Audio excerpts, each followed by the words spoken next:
Hey everyone, and welcome to the first episode of the Puck Stops Here podcast with Tyler Cohen and Joseph Legambino. Hey guys, what's up? Okay, so today is a very special day for us. Obviously, two 16-year-olds. We're really looking forward to this. It's our first podcast, obviously. We're going to be talking about a few teams' needs going into the All-Star break, as obviously the All-Star break is this weekend. And later on in the show, we have a very special guest coming on. Hopefully. We're looking forward to that a lot. He's a very knowledgeable guy, a big guy in sports, and we're looking forward to learning from his knowledge. And after this video, we'd very much appreciate it if you subscribe to our channels. We're going to be posting weekly, and it would mean a lot to us if you take a couple minutes out of your time just to spread the news about our channel and everything, just so we got more viewers and try and build the channel. So yeah. Okay, so the first team we're going to talk about today is Toronto Maple Leafs. The Leafs, yeah. Leafs.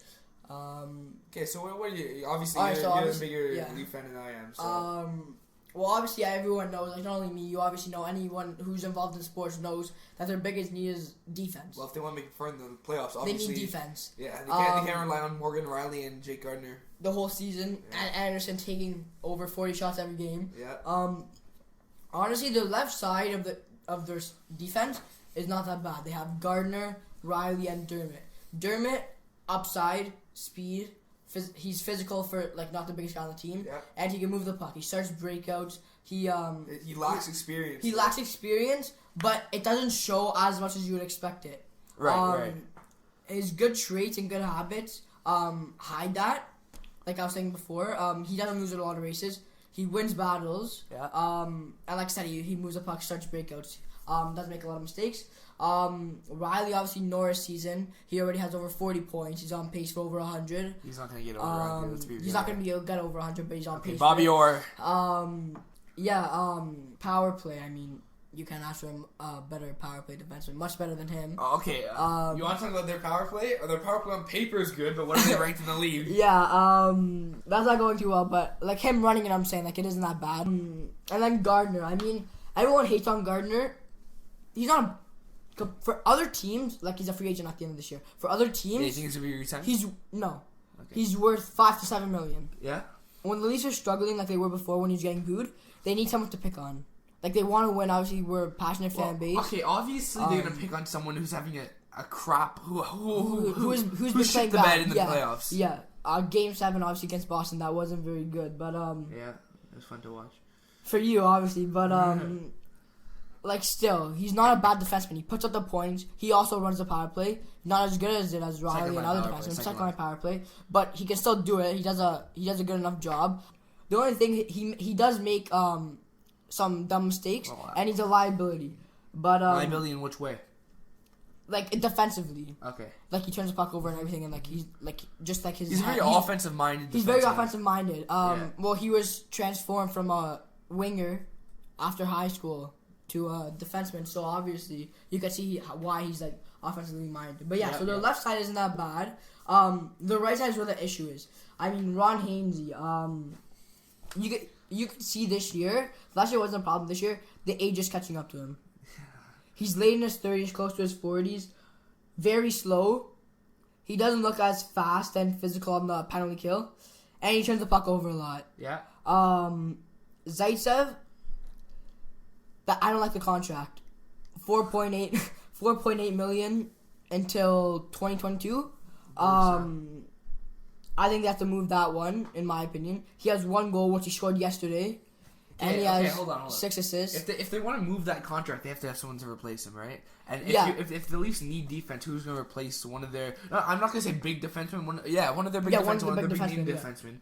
Who's going to replace something if they're in need of defenseman? They have to make a trade first. That's what I forgot. They have to make a trade first for a defenseman, obviously, yeah. And then once you get pieces like that, then you can move him. And you can also get another defenseman from him. Right.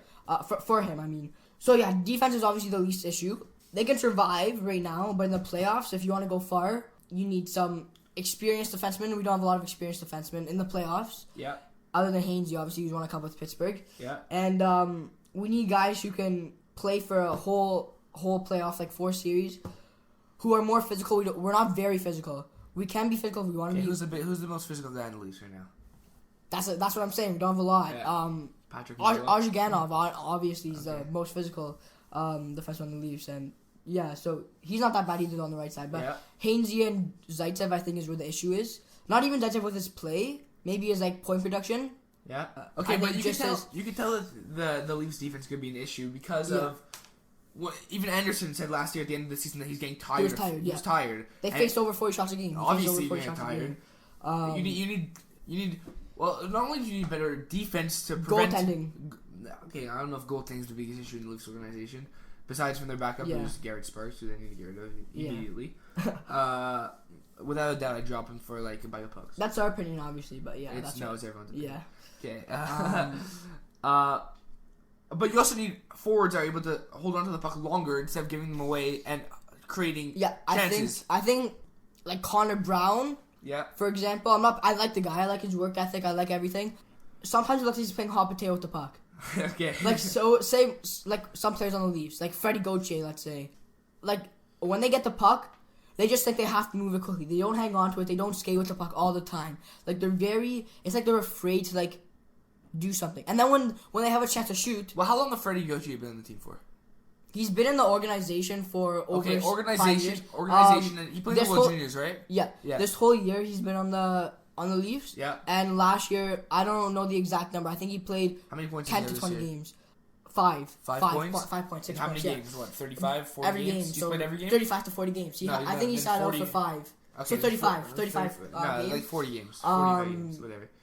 But that's not the issue. So I mean, it's experience, but when you have 5 points in 45 games. You need some. That's what I was saying too. Do you think Leafs have good depth? I think they do have good depth, except for a couple players. Gauthier, I think Trevor Moore, in my opinion, should replace him, even though he's a winger. You could put Par Lindholm at center because he's playing wing right now. He was a centerman in the Swedish league, right? Yeah. So he can play center. I think Gauthier needs to be sent down, and Moore needs to be recalled. As you can see, Moore, he has 6 points in the 10 games he's played. He has more points than Gauthier in the 6 games. He scored a beautiful goal, obviously, for his first NHL goal. And you could see he brings more presence and energy to the team. He brings more energy. That's what the Leafs need. Lately, they haven't been playing with passion, right? Okay. They need more energy. Okay. So let's name the... Obviously, we're talking about the Leafs' depth and the Leafs' offensive depth. Yeah. But Andreas Johnsson, not going to be there next year, right? It's highly unlikely. Okay. So who are they going to have to replace him? Then what, you have to call up Trevor Moore, right? Well, I mean, you have some free... You could go to your system. Because Trevor Moore, they just signed cheap, $750,000 a year. For how long? For 3 years. Okay, so then you call up Trevor Moore to replace Johnsson. And he's good. Okay. He can... But then you have Freddie Gauthier still in the league. You can't replace him with anyone. I think this is where you're going to go and get search into the free agents. I mean, it might cost a little bit of money. Alex Chason... Yeah. He's getting older, but he's still being very productive with Edmonton. Edmonton, another point, sorry to go off topic, they have $6.5 million in cap space, not including his contract and a couple others. So he's not going to be able to stay there. I think the Leafs should go after a guy like that. Nino Niederreiter after the year, maybe you can go after a guy like that for depth. In Carolina? He's on Carolina now. I think he'll be re-signed. I think he could be signed, but I'm saying they could still make an offer for that. Unless he resigns, obviously. Unless he resigns, yeah. Free agency. So I think they're going to have to go into... free agency for that one because fourth line they don't have a lot of depth. Well, I think first 3 lines are fine. This is the issue with the Leafs, right? Because they're obviously going to be a playoff team. Everyone knows that. It's just cap. Not only cap. No. No. Cap's a big thing. Yeah. But if you're making a playoff push, which the Leafs are not playoff push, they're a very strong team. They're going to make the playoffs. Everyone knows that. Hopefully, yeah. Not hopefully. Okay, they're going to make the playoffs. It's close to certain. Almost positive. Yeah. So then, who do you get a guy? You're gonna have to keep Johnsson for the playoffs, right? You can't trade him now. No, but then you know that you're just gonna lose him because you can't re-sign him. You're just gonna lose him in free agency. So wouldn't you rather trade him, get someone that you can re-sign, or even try to offer him a contract? I think if you offer him a contract and it's reasonable, like $1 to $3 million. If it's a reasonable contract, like $1 to $3 million, not even $1 to $2 million, I think you re-sign him. You offer him a contract. If not, if he wants more, which he probably will with his production, I think this is where you go into a trade. But you don't trade him unless you can get something useful for him. Because he's not a guy that you can lose for, free. You know what I'm saying? Yeah, he has value. He has a lot of value. You can see when he plays with Matthews, which he did for a short period of time. Matthews are all over the offensive zone, all over the puck. So I think a guy like that, if he has the players to play with, you can make a trade for get value, even like a small defenseman, even like top 6 who can upgrade your defense, right? Because Ron Hainsey's not here next year. His contract's up. He's not. He'll be free. So okay, so let's talk about this for a second. If you're saying that Janssen is very productive when he plays with Matthews, that's the same thing when Draisaitl signed, and he was very productive when playing with McDavid, arguably the best player in the world. Yeah. Right. Now look at Draisaitl's production. Not very good this year. And he's not with McDavid. Exactly. So if you're going to play a guy like Janssen, and you're going to keep him, and you're going to say that, oh my god, look how good he is, and oh my god, look how much value it's a risk. It's a risk. Yeah, it's a risk-reward player, because you don't know if he's going to be productive without the assistance of the Leafs team, because the Leafs team on paper is disgusting. Yeah. Right? No one can deny that. Yeah. But when the Leafs start to crumble, like change up the lines, change up people that have chemistry with each other, like Janssen and Matthews did, then now look at Janssen's production. It's not as good, right? Obviously. Yeah. So there's another thing that teams can realize. Yeah. That's why. But he still brings depth. Right. Like if your team needs depth, he's a depth player. He's a depth player, and the Leafs should again get value for him. So I think honestly, trade is probably their best option if it's something that can help them in the playoffs. If it's not something that will help them in the playoffs this year, don't trade him. It's gonna hurt to let him go. But we have Jeremy Bracco. Hopefully he doesn't get traded in like or not hopefully. If he doesn't get traded in like a deal for a defenseman, you have Jeremy Bracco. You have Trevor Moore. Do the Leafs have a first-round pick this year? They do have a first-round pick, and that's what's in trade talks for a defenseman, right? Right. They said it's available, right? Yeah. But Jeremy Bracco, go back to that. He's leading the Marlies with over 51 points, right? Just got that yesterday again. He's a seems to be a good depth player. I mean, he hasn't got any time in the NHL, but in the AHL he's just tearing. Is he young? He's young. He's 24, I want to say. Or 24 max is not 24. young. Max 24. 24 in the AHL? Yeah. No, I think he's younger than 24. I don't know exactly, but he's a depth player. We have Trevor Moore who we can bring up, right? Yeah. I mean, they won't help us huge in the playoffs, but they give us depth. Right. So yeah, I mean, losing for free would hurt, but we still have depth, right? So But obviously, the Leafs' biggest need is the defenseman area, right? Yeah. And you were talking about it earlier off air. And although they have, sorry to cut you off, no they have Liljegren in the minors. Yeah. Andreas Borgman. Yeah. He has NHL experience, no? He started the year on the team, and he played a bunch of games last year. And they also have Cali Rosen, who a lot of teams believe are ready for I'm pretty sure Timothy Liljegren is supposed to be playing in the NHL next year. He's supposed to be, that's what the hope is. So that's a good right-handed defenseman. And then Cali Rosen, a lot of teams believe, like other teams believe, he's NHL ready. Yeah.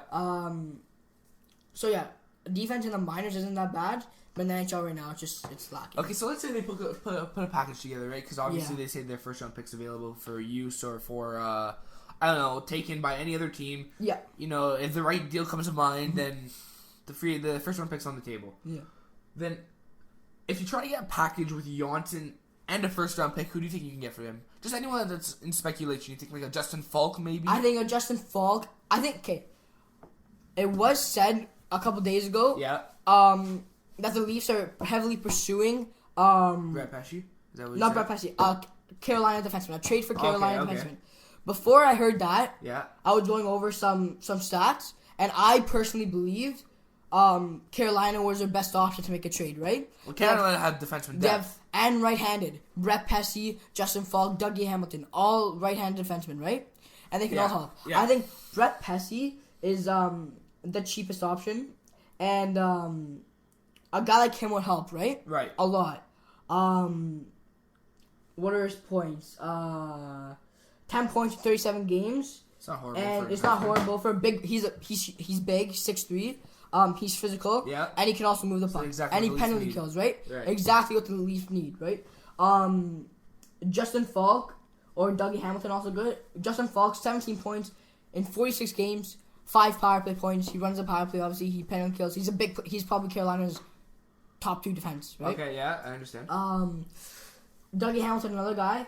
I think he's making 5.7. Yeah. I think 5.75. How many years? I think the next 2 years until 2021. Okay.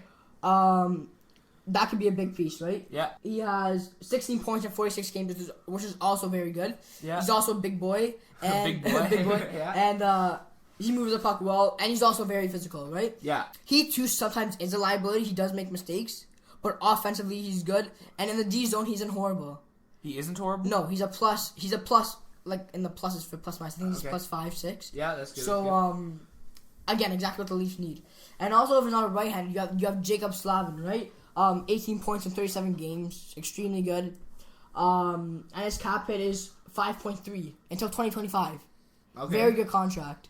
Yeah. For a defenseman, which the Leafs need. Because if you consider it... How old is he? 28. I want to say 28. In his 20s? In his 20s. Okay. Later 20s, though. Later 20s. But still, for a defenseman like that, and if you consider Hainsey's gone, Zaitsev is a possibility gone, Gardner's most likely not going to return. A guy like that, you're going to have cap space for him, right? Yeah. So I think guys like that would help. So yeah, that would obviously be one of those guys would be an ideal trade candidate for like Janssen and a first round pick. Yeah. And even if you have to throw in Connor Brown, you're gonna want to get then like another little piece, like a draft pick or offensive, like small offensive depth. Yeah. But okay, enough. Let's move from the Janssen. Who else? There's another big free agent the Leafs has this year, right? I don't think any big ones coming up. They have Kapanen is a big one. But the Leafs said he is not up for trade. Dubas has mentioned he's not up for trade. So it's going to have to be Janssen or Connor Brown. And I doubt it because Babcock is a big fan of him. So of who? After this, of Zach Hyman. Okay. So, but he could be another piece. So, guys like that are big. So who do you think of the Kapanen? What do you think Kapanen contract's going to look like? Well, with his production... He's in the 5s, I think. He's in the 5s. I think 3.8... Is the minimum? I'd say is the minimum. I'd say to 4.8 to 5.2 million. I think he'll accept it to stay in Toronto. You think he wants to stay in Toronto? I think he does want to stay in Toronto. Well, a lot of people will accept. I'm not gonna say they're gonna accept cheaper offers. Obviously not. No. The hockey's a business, and people want to make as much money as they can and win, obviously. Obviously. But Toronto obviously is a competitive team, and they're gonna in the next 5-10 years they'll win the Stanley Cup. Easy, hopefully, no problem. Easy, yeah. They have the team. They have the team on paper. They have the production. They have everything. Yeah. Just they have the coach. They don't have the cap space. They don't. That's honestly the biggest issue. Their cap is a huge problem. I mean, you have Matthews' contract projected to be, what was the conversation? 7 to 9 million for 5 to 6 years. I think it'll be longer, and I think it'll be more. I think that's what they were talking about though right now. So. Anyways, so 8 million, let's say, right? If I had Matthews' talent, sorry to cut you off. If I had Matthews' talent, I wouldn't accept under 12. I'm gonna be honest. With Matthews' talent and his and the skill set he has, he can easily be 12. Yeah, I just for 8 years. I think that he realizes that and he's a fair guy. He's a competitive. They're a competitive team, and he needs to accept it to stay because they cannot sign him for 12 million without having to trade. Even Marner would have to go, right? And the Leafs are not trading Marner. Yeah. So, I think Matthews will get 8 to 9. Yeah. Marner will get 7 to 9. Yeah. And then you got Tavares, right? Right there, 9, 18, 29 million for those 3 players. Tavares, who signed 11 million. Yeah. Matthews, and then Marner. Would you give... Right? Okay, let's in a perfect world where you can offer a player anything they want, you have no cap space... Yeah. And you have no cap issues. Yeah. It's a perfect world, right? Yeah. The highest you can offer someone is what, 13 and a half? Yeah. Okay. So then I think it's around there, yeah. Around there. Somewhere around there. So then who would you give more? Tavares or Matthews? In a perfect world. I think Matthews is younger. Yeah, and you think he has the potential to get better. He has the potential to get a lot better. I think he is better than Tavares. Yeah. I'd go with Matthews. The only thing there, injuries. He's had a lot of injuries to his shoulders, especially, and with the physicality of the NHL, a lot of fouls on the boards. Shoulder injury is a risk, right? Right. But still, I think I'd give Matthews a little more than Tavares, maybe 11.5 to 12. So you don't think that Matthews realizes this, and that he knows that he can make, and that he knows he'll take. I think he'll take it to free agency, in my opinion. Yeah. And then I think that he can get he'll get an easy offer 12 and a half by any team. Yeah. They'll offer him. That's the issue, I think. And Marner, too. I think Marner can still get 10. I think Marner will get 10 to 11. Yeah. The thing that I'm thinking of, though, the fact that Dubas and Matthews, agency is moving forward in talks and progressing, which was the report. Yeah. It means they have, a fair game number. Okay. It's not going to be 12 million then, right? it's obviously going to be a little bit lower. Maybe not a fair game number, but a starting point. A starting point number, right? That they can build around. And with Nylander, there was never talks. Well, no, there were talks. There were talks, but they were not so talks far of off. high progress. They were so far off. I think the closest they got before the actual signing was $350,000 apart. Was the closest they got before the deal, right? Right. And Nylander only signed because the time was running down and he wanted to play hockey. Yeah. He wanted more money. Of course. He could have got more money. Maybe not could have got more. Maybe not could have gone. The way he played last year, and if he had the whole season, I think he would have got more money, right? Yeah. Okay, let's since we're on the Nylander topic right now, what do you think about Nylander? I think you could see. You think you could see him being traded at the trade deadline? If I was a GM, gone, right? Yeah. The only thing How is, long has he been signed for now? Since what? December or November? December. I think he was signed on December 1st. December 2nd. Second? Yeah, Sunday, December 2nd. Then he was signed December 2nd. And how many points does he have since he was signed? 3? Well, he got 3 points yesterday. He had 2 points before that. Does he have 10? He has 5 points. He has 6 points because he got 1 goal. Okay, 6 he points. has 6 points. He's at his skill level, and don't give me the excuse of he was gone for a little bit. No, I'm over that. He's had over 15 games. Yeah, he's had the breaking point. That's over training camp and the exhibition games, and he was training the whole year, even with a junior team, right? Right. I think he's had enough time to get back. I think just the only thing I'm saying is I'm not making this an excuse for him. I'm not, yeah. Because I don't think he deserves any excuses. No, he should be better now. The speed of the NHL gets better and better every year. People adapt. And to say that people, not only exhibition games, they've had from September to December, start of December, to excel even though it's not a big jump in the season, right? Right. Nylander, as much as you could say it's the same training, it's nowhere near training. It's not the same training. And he's playing with a younger team, too. Exactly. That's why I think it's taking longer than it should. But still, I don't think he should only have 6 points. But yesterday was a good starting point. 3 points in one game, I mean. And 1 goal? No, just 3 points. Oh, 3 assists. 3 assists, okay. Right? Okay. So, you're telling me that a $7 million player can play... You're telling me that an NHL player can play 21 games and he can get $7 million a year. That's with crazy. 7 points and he's a -5. That's crazy. That's not very good. Considering how much... I think he screwed himself over. Taking that much time, wanting as much... He wanted more. Yeah, they wanted like 8. He wanted 8, close to 8. So the fact that he postponed his whole season and got everyone thinking about that, every Leaf fan, and even the Leafs players, you can't say they weren't thinking about that. Of course they were thinking about that. It was all over their head, all over the media. They had to be thinking about that. He pushed it back that long. It was a storyline for 3 months. Hold on. There's 2 sides to every story, right? So you can't say he pushed it back that long if we don't know about both sides of the story. Well, the organization, right? They didn't want to give in until the end, right? Right. It was a mess on both sides. It was a mess on both sides. Like, that's the best way to put it. But the fact that it took that long and this is production, it makes it look bad not only on his side, but on the Leafs on side both too. sides. Because they gave in. You can't justify $7 million for 7 points. And the fact that Dubas keeps saying the trio of Marner, Nylander, and Tavares, and Matthews, isn't gonna get separated. It's hard to believe taking the production of Nylander and the cap space, right? Right. So at this point, it looks like it's a good possibility, obviously, that Nylander will get traded, right? In my opinion. What do you think the possible trade destinations are if William Nylander does in fact get traded? Carolina, one of them. Not only because we were talking about at least wanting a Carolina defenseman, they've always said they want depth forwards. Yeah. And you could tell out with the pickup of Nino Niederreiter.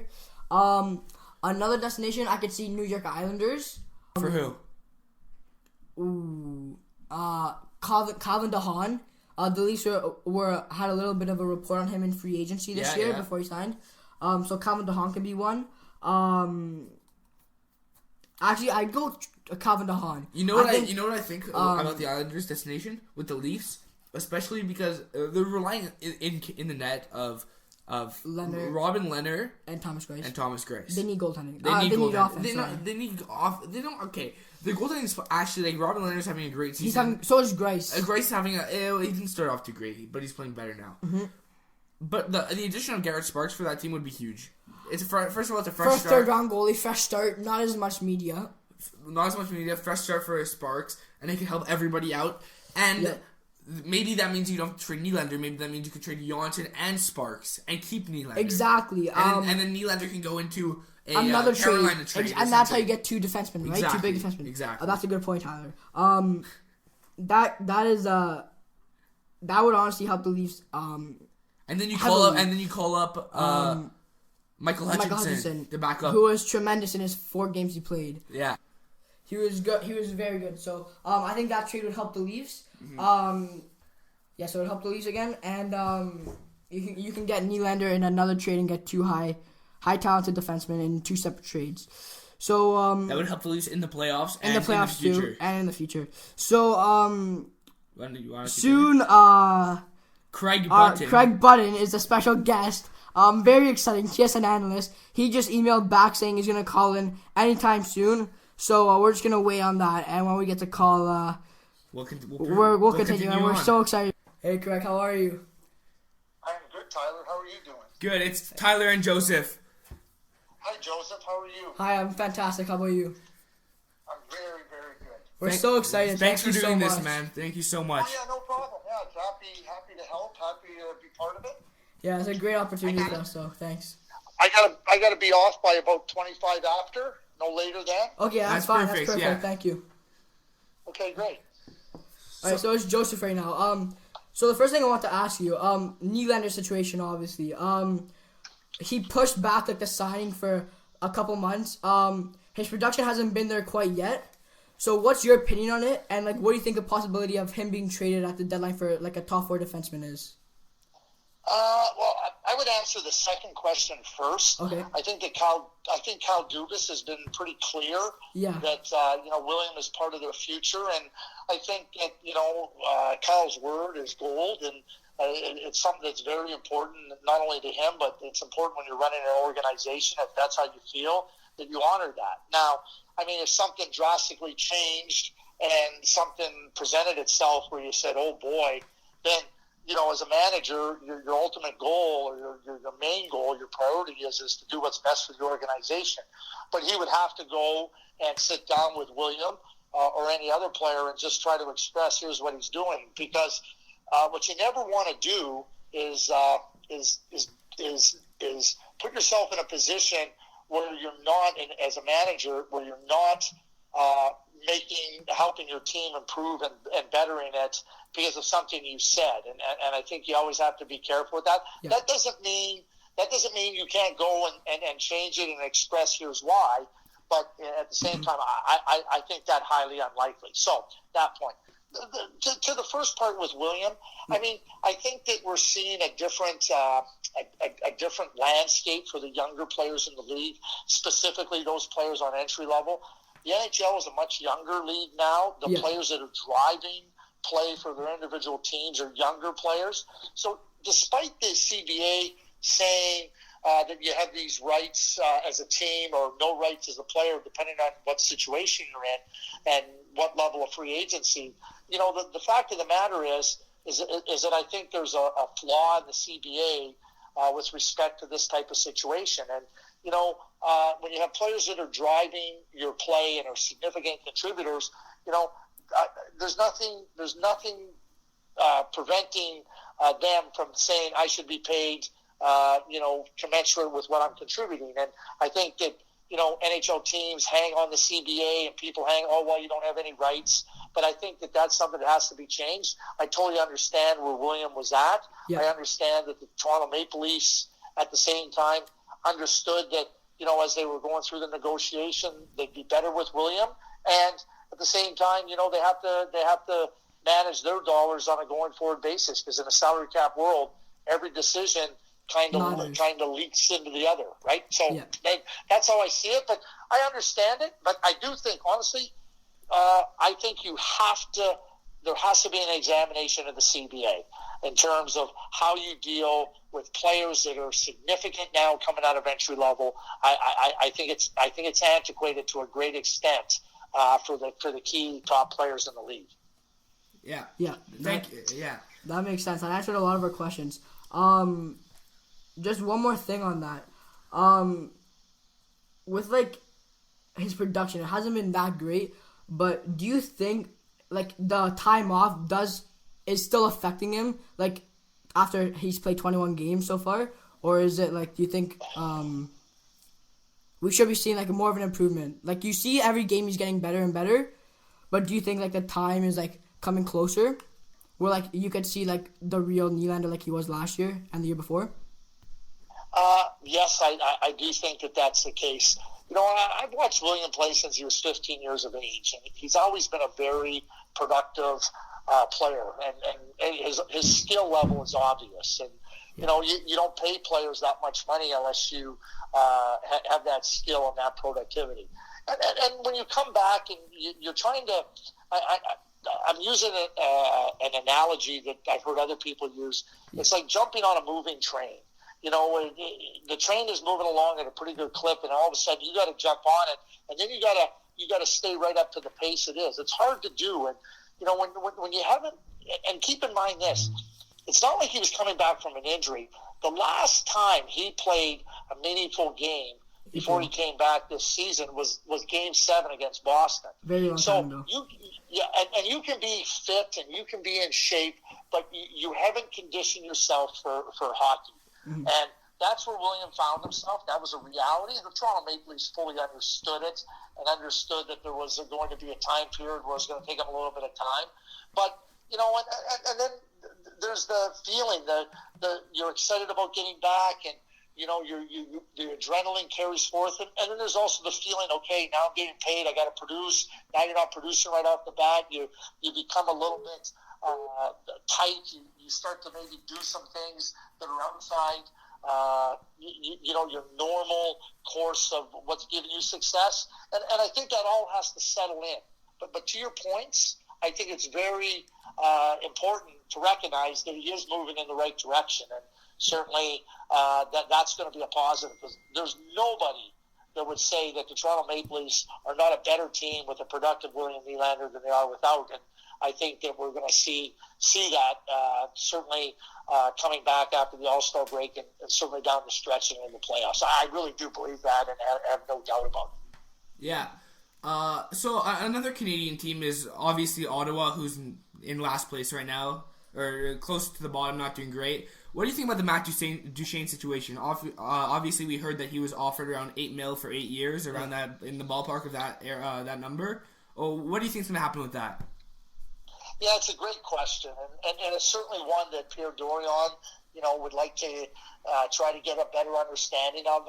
And for Matt, you know, he's a very young player. He's played in the National Hockey League since he was 18. He's had a really productive year for Ottawa. In fact, he's on a pace for career highs based on his goals per game and his points per game this season. But I don't think it's. I think if you look at Matt Duchene and the age he's at, the way he skates, the skill set he brings, you know, there's a lot of teams that would love to add that type of a player in free agency. So I think that Matt can look at it and understand that. Will there be money out there, and will there be other teams interested? I think he can answer that question with a very solid 100% yes. I think for Ottawa and for Matt, you know, it's trying to understand from Matt's point of view, where's Ottawa headed?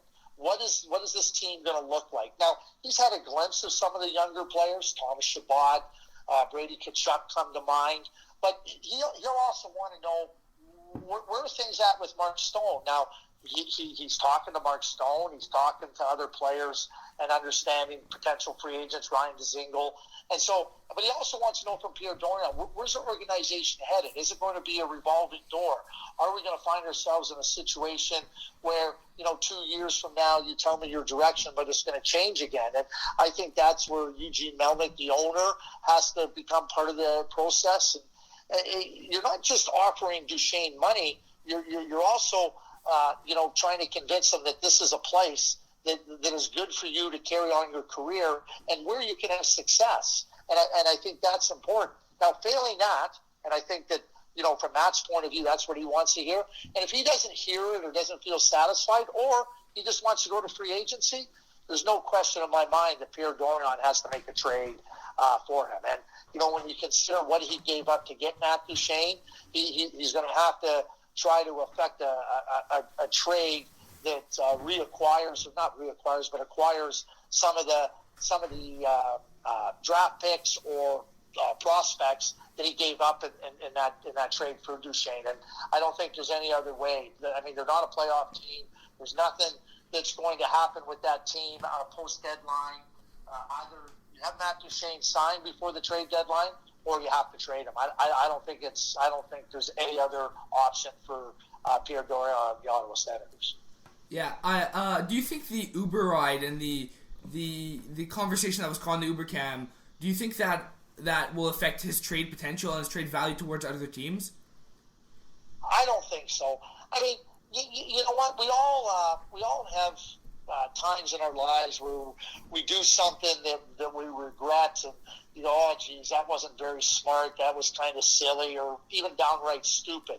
What they did, and the players that were there was nothing illegal. There was nothing egregious. There was nothing they got talking about the coaching staff, and they got and you know what? Call it what you want. Call it a complaint session or whatever it is. I mean, it happens. Now, I mean, do they wish it wasn't captured on the camera? Yeah, they do.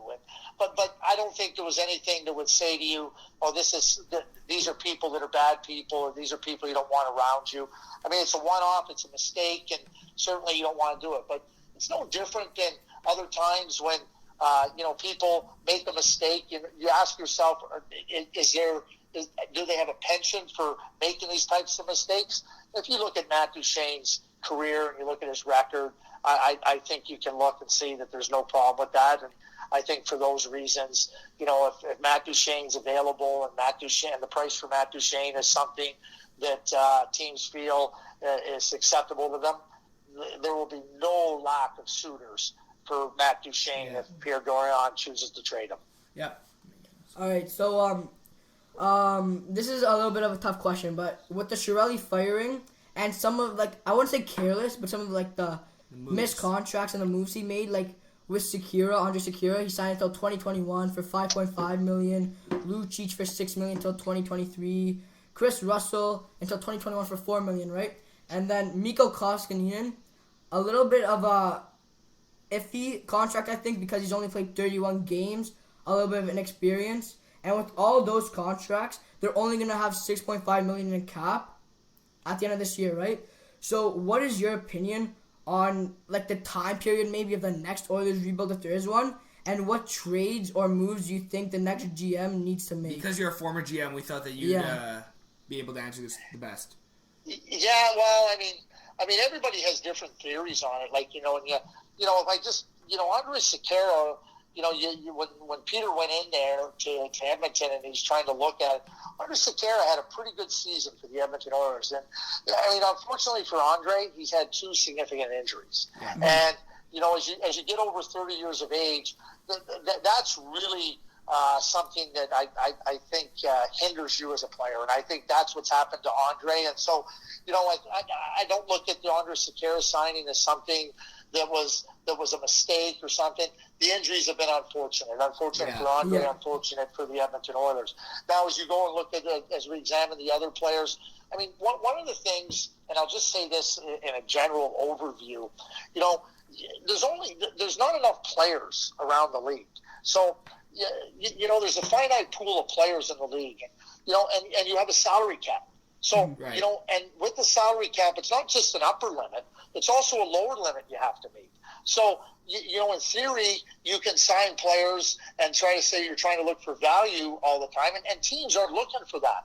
But at times, you're left with a situation where you need a certain type of player, and we can all debate or discuss why that one guy was good or not good. But when you have all these other parameters in place that are levers, I would call levers for players' salaries being a little bit higher, and for teams having to do things that maybe they would prefer a little bit lesser thing or a little bit lesser term, they're in that spot. I mean, Chris Russell is a really good, solid competitor, but he is what he is, and so you can argue it. I mean, the Milan Lucic contract, I mean, based on where his productivity is at, I mean, it's an albatross. for the Edmonton Oilers on the salary cap hit. I don't know how you get rid of them. And when I say rid of them, I don't want to say that in a disparaging way, because Milan Lucic has been a very strong competitor in the league, somebody who gave a lot. He just can't play at the level he once did. So if you want to trade Milan Lucic, I think there's only one way to do it, and you're going to have to attach him to a player you're trying to trade. Now, I'll give you an example of that. You have teams talking about right shot defensemen that can play defense. Well, they have one in Adam Larson. Mm-hmm. So if you feel that you need cap space, and teams are really interested in Adam Larson, you may have to say, listen, you have Adam Larson, okay, we'll make that trade, but you're taking Milan Lucic, right? Yeah. So last year, if you remember, there was a lot of talk about Erik Karlsson going to Vegas, but they were going to have to take Bobby Ryan, right? So his contract. And his contract. So it's that type of a scenario that I think you have to look at. Now specifically, and the Koskinen thing. Listen, you know what? 31 games. What concerns me is that it's such a small sample size. And if you take that small sample size and you look at how he's declined from the first half of his record to the second half of his record, is a clear decline. Yeah. A clear decline.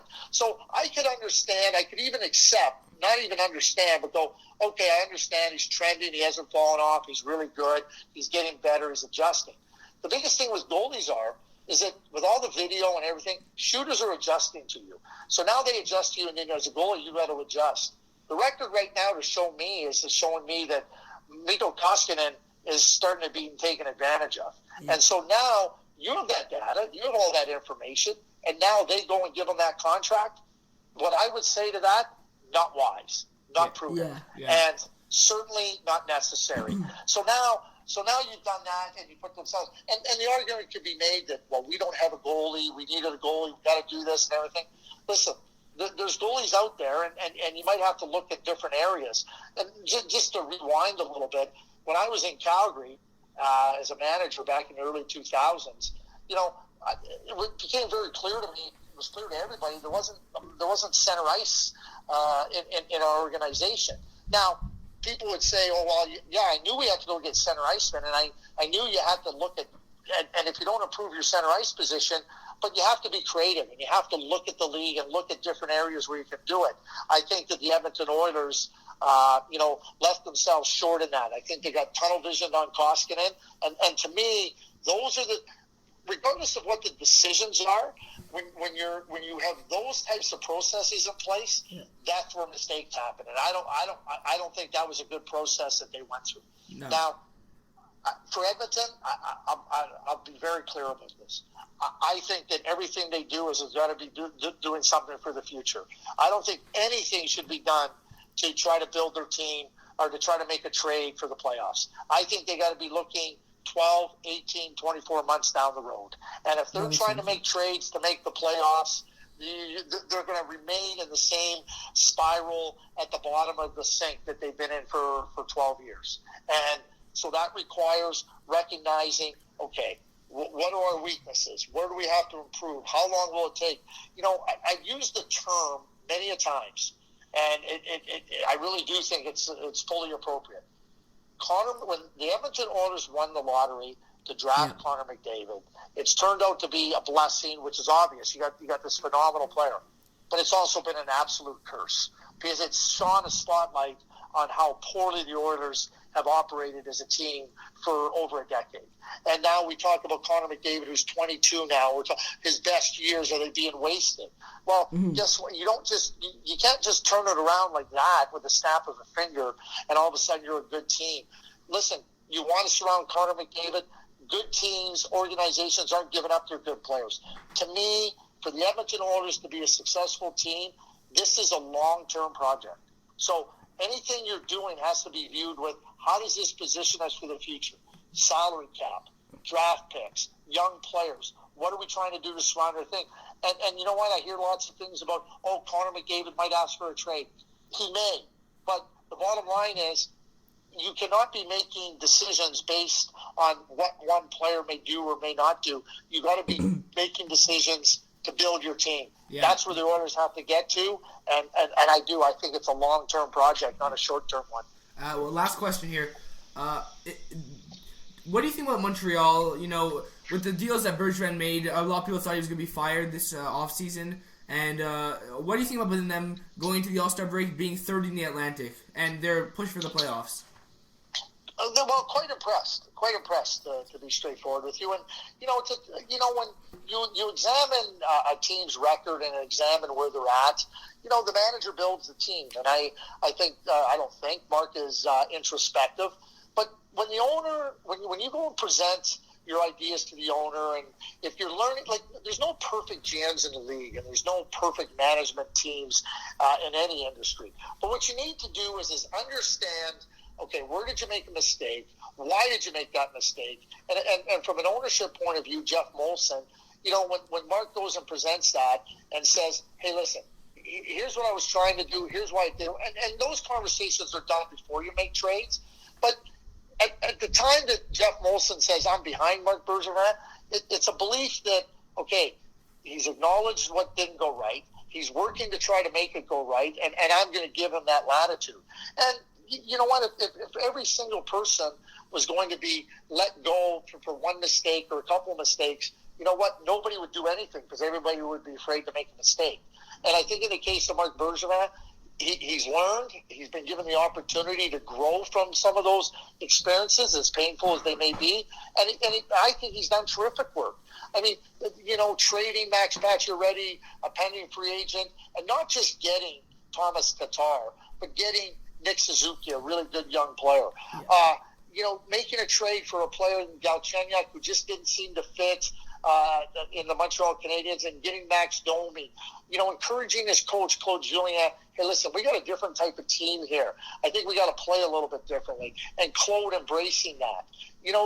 Those types of things, and they got to really, and then you go to the draft and some of the things they've done in the draft. Everybody sees Kotkaniemi, but they've done some really good things, in my view, in the draft where they've really stocked their prospect shelves, and the cupboard is looking really, really good. And that's a credit to Trevor Timmons, and that's a credit to Shane Churla, who managed the scouting. And so now you got an organization that's building, and Jeff Molson had faith that could happen. I would suggest that if Mark hadn't shown that they might be talking about making a change there. But Mark was given the opportunity, and he's taken full advantage of it, and that's what you wanted. It's no different than when you asked me at the outset, about William Nylander. So when William Nylander gets an opportunity, take advantage of it.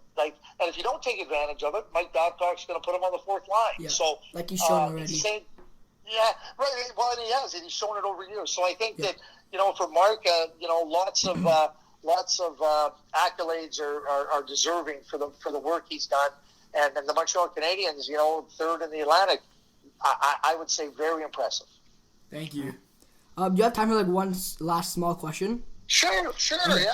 Right, so back to the Leafs. It could be a medium-sized one too, if you want. So everyone knows, I think, that the Leafs' big need, or not big, but primary need, to contend is defensemen, right? Yes. And they're talking about trading a first-round pick and maybe a prospect or a depth player, right? So do you think Andreas Johnsson and a first-round pick would be a decent offer to pick up a right-handed defenseman, or do you think it would need to be a bigger package than that? Well, again, so you identify the position and ideally where you'd like to improve your team. And that's important, to be able to look at those areas and say, okay, this is what we'd like to do. Mm-hmm. Then you have to get into the who. Who is that player, right? There's different levels of right shot defensemen. So, again, as I talked about earlier with Kyle and with William Nylander, one of the things you got to do is consider what it means for your team. And does this improve our team?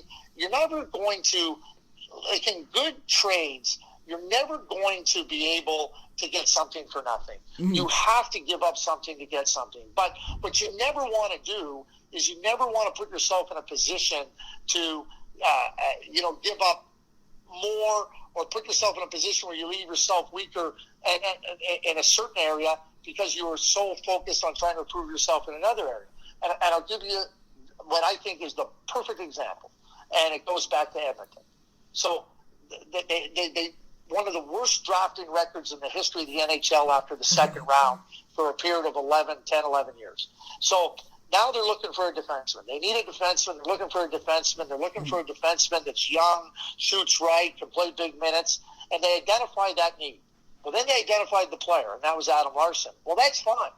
What they did do, what they failed to do, was pay an appropriate price. Because trading Taylor Hall for Adam Larson, yeah, and it's not a knock on, like, Adam is what Adam is. Yeah, but that's not Adam's fault. But the problem was they massively overpaid to try to fix a hole on their blue line, and they left their offense in a hole. Yeah, massively. Yeah. And let me tell you this, also knowing that they had Connor McDavid.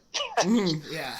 Like right? Sorry. So when I say that, like, yeah, no problem. When I say that to you and I share, like, we talk about that, that's what I mean. There's nothing wrong with saying we need a right, but you better pay the appropriate price. So if you're talking about a number 5 defenseman, and you're going to give up a first-round draft pick and Andreas Janssen, I would say, no, that's too heavy a price. Yeah. Well, if you're picking up, and Kyle has talked about, if you're picking up a defenseman now that has term and can play in your top 4 and can anchor a pair and play 20 minutes plus, those are the ones now you go, okay, we got to really consider that.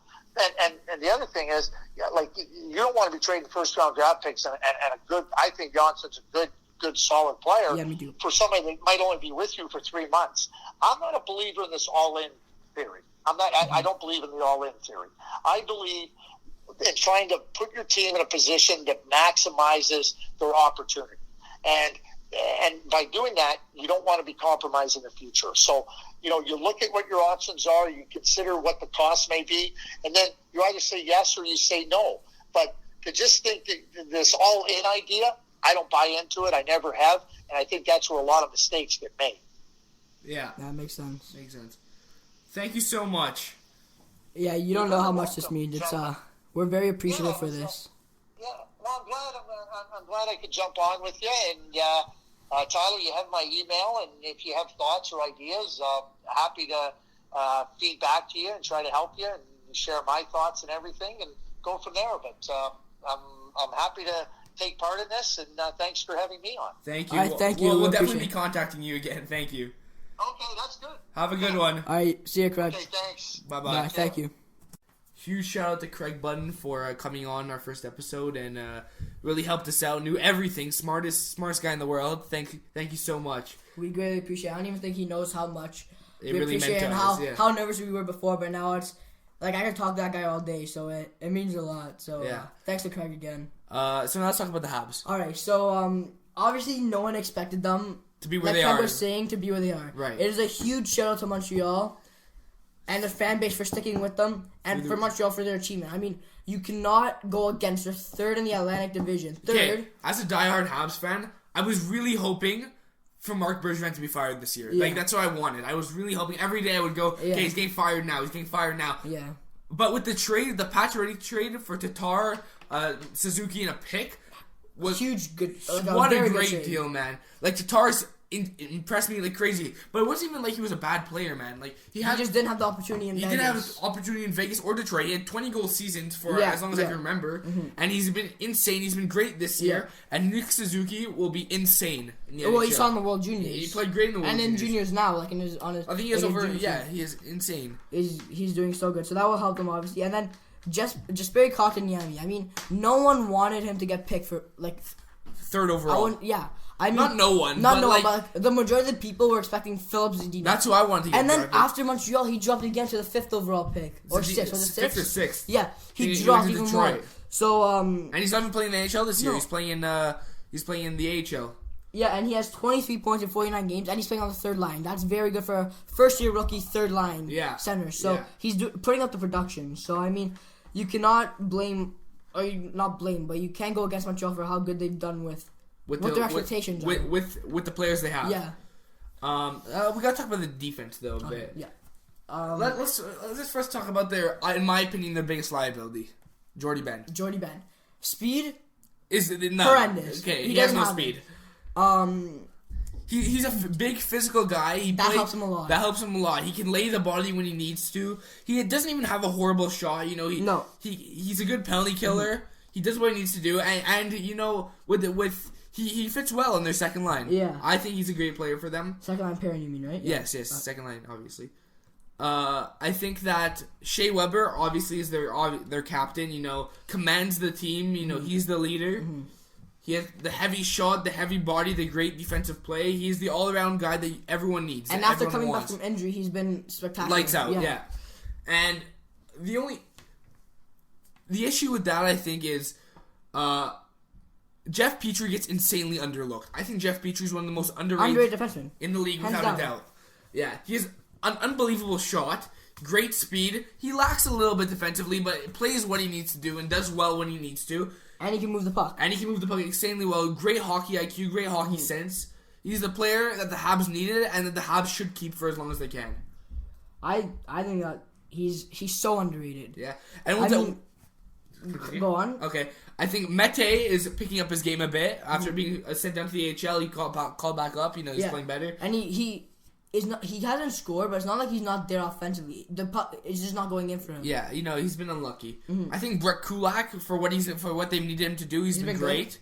Yeah, I think Mike Riley is amazing. I think his speed is crazy. I think the way he can move the puck. Obviously, he's been a healthy scratch for a little bit of the time, but I think still that he's able to move the puck and play the way he wants to play and play the way that the Habs need him to play. Yeah, I think, and then we're talking about the best goalie in the world, in my opinion, Carey Price. And he's getting back to his Vezina stats. Back to his Vezina stats. He's a 2.56 goals against and 917 save percentage. 915 save percentage. Yeah. Starting off the season, he was over 3s and under 9. And now he's back. I think he was 839 save percentage, somewhere like that. Or 867, sorry, yeah. Something really and now he's horrible. back up, so... he's playing well. He's not carrying the Habs, but, stopping what he needs to save. Yeah, he's giving them a chance every night. Every night, the Habs have a chance to win with Carey Price tonight. Even Anthony Niemi, his numbers aren't the greatest this year, but he made 52 saves the other night. Who does that? Yeah, exactly. Former Stanley Cup winner, by the way. And back to Jeff Petrie, sorry. Yeah. 35 points in 51 games. For a defenseman, unbelievable. And 10 goals, too. He's all there offensively. Yeah, except the Habs need to work on their power play a bit. If we're going to talk their power play, dead last, and they have one home power play goal in all of December and January. Two. They scored one last night. So 2 home power play goals in 2 months. Yeah, it's not great. They're dead last in the league. The other day, I read an article about Claude Julien, and he did a complete hour and a half practice just on their power play. Yeah. That's exactly what they need. They've had 158 opportunities on the power play this year, 20 goals. Yeah, it's horrible. That's like a 9.7%. Yeah. So they obviously need that fixed. Playoff special team is huge. They're huge. You need a good special team to win every playoff game for sure. I think the Habs have a great chance in making the playoffs, in my opinion. I really hope they do. I think they do. If you look at it, the team's chasing them Buffalo on a trend downhill. After the 10-game win streak, they've been like the old Buffalo. Yeah, they've just gone back to themselves. Carolina, I'm not scared of Carolina. I don't see them coming back. What are they at? 52, 53 points somewhere there. Montreal's third in the Atlantic, so that means Boston's first wild card, Pittsburgh's second wild card. Mm-hmm. Obviously, it's gonna be it's gonna be tight. But 4 Atlantic teams are making the playoffs. Yes, for sure. It's actually gonna be tight between Boston, Toronto, and Montreal for that second overall, second, third, and fourth spot. Yeah. Second, third, and fourth, in my opinion. Well, they're separated by 3 points. Well, the only issue with Montreal is that Toronto and Boston both have 2 games in hand. Yeah, that's what we need to talk about. But I do think that the Habs have a great chance of making the playoffs. Mm-hmm. Even if it's in Tampa Bay and it's a first round exit, they whatever. Made the playoffs. They make the playoffs. They make the playoffs. They have the experience. Yeah. Gets the fans hyped up. And you never know, man. It's playoffs hockey, and it's proven. The teams that win the President's Trophy, which Tampa's gonna do, don't always win the Stanley Cup. I think it's a high percentage when they go out first 2 rounds and when they advance past the first 2 rounds. The only time I remember them winning the Stanley Cup was last year in Washington. Washington, yeah. But And you want to talk about Washington? How about their 7-game losing streak, man. That's bad. Defending Stanley Cup champion, 7-game losing streak. And that's when you think about how they just run out of gas, and as the All-Star game came at a perfect time for them to take a break. Yeah. Because Holtby, 13 goals allowed in 2 games. Yeah, Don't even get me started. Burakovsky, he's struggling. He scored a nice goal 3 nights ago. Yeah. But he's struggling, and Washington wants to trade that to get pieces. Kuznetsov, he's still there offensively. He needs to work on his face-offs. But Ovechkin 37 goals going into the All-Star break. He'll get 60, I think so. I think so, yeah. Maybe 50 for sure. 50 for sure. Unless he gets hurt. He won't get hurt. Ovechkin's a tank. He's a tank. He's going back to his rookie season. What do you have? 50... No, I think he had 60, 56 or 62. I think he had 58, yeah. Around there. Some crazy number. So we're going to see Ovechkin playing back to the old OV self. It's not like he was ever away from it. But he hasn't scored this many goals before the All-Star break in a while. This is a very high amount, folks. So, yeah, I mean, if I was a Washington fan, I wouldn't be too worried, but I'd be in there. You start to notice. That's the big story right now. Former Stanley Cup champions are now back. Yeah. Struggling tremendously. And their power play, just like the Leafs, it's struggling. Yeah. Look at on paper, it's insane. It's insane, just like the Leafs. Yeah. Ovechkin, Kuznetsov. I think they play Chandler Stevenson on there, but he's still good. John Carlson, Nicholas Backstrom. Yeah. You can't ask for a much better power play than that. Yeah, I agree. So the fact that they're struggling on the power play in the last month, it's shocking. It's shocking. That's the word. But yeah, they're still holding on to a third place in the division playoff spot. Yeah. And they've lost 7 in a row. So, same thing with the Leafs there. The Leafs, the last 2-3 weeks, absolutely horrible. Yeah. Just downhill. Yep. I get that they're not Freddie Anderson. Hutchinson gave them a chance. I don't care what anyone says. He gave them a chance every time he was in that. Yeah, he played well. You cannot blame him for any of the losses. But yeah, so the Leafs, they played bad last 2 weeks.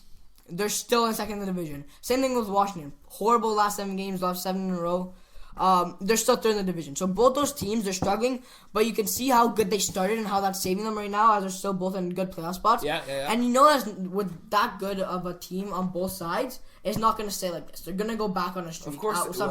So the team they have is too good not to win. Yeah, I don't think there's any reason to worry about it because it's obviously going to improve for both teams, but it's just shocking. It's very shocking. It's nerve-wracking for the fan bases. Me being a Leaf fan, I'm nervous, man. You want them to get back to it just looks bad with that much firepower and goaltending that you're losing. But still, that's besides the point. Yeah. They'll fix it, I think, both teams. So. Yeah. Okay, guys. Thank you for tuning in to our first podcast. I hope you guys enjoyed. Huge shout out to Craig Button again. Thank you so much. And again, if you guys can spread the page, the Puck Stops Here is the YouTube channel. We apologize about this first video not having any audio or video. We weren't expecting it, but the video wasn't working. So we'll have it fixed for sure for next time. And thank you again. Just share the channel again. The Puck Stops Here. Share it with friends, family, just to get the word out. Have people check it out. Will probably be out on Monday. Probably between Monday and Wednesday for sure. The next podcast will be out. Yeah. And we look forward to talking with you guys again. So thanks, guys. Appreciate it.